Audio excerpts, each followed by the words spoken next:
একদিন গভীর জঙ্গলে থাকত একটা ছোট্ট কচ্ছপ আর একটা চতুর শিয়াল।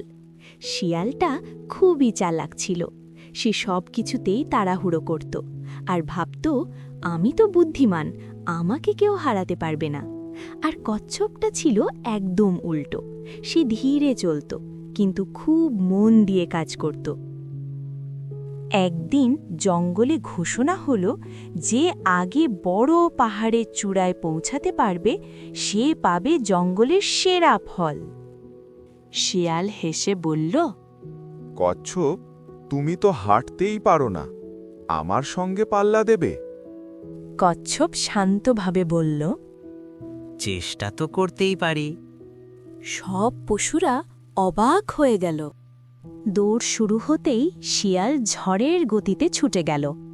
কিছু দূর গিয়ে এসে ভাবল, এই কচ্ছপ তো অনেক পিছিয়ে, একটু বিশ্রাম নিলেও ক্ষতি নেই।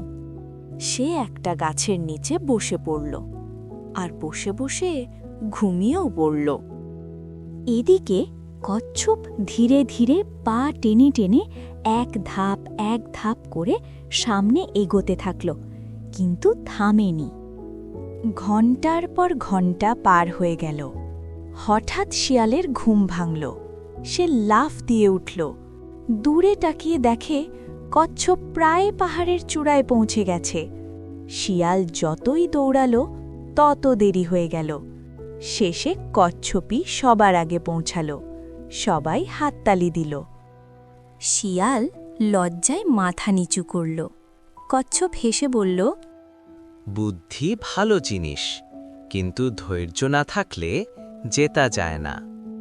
সুতরাং ধীরে চললেও যে কখনো থামে না সেই একদিন জেতে।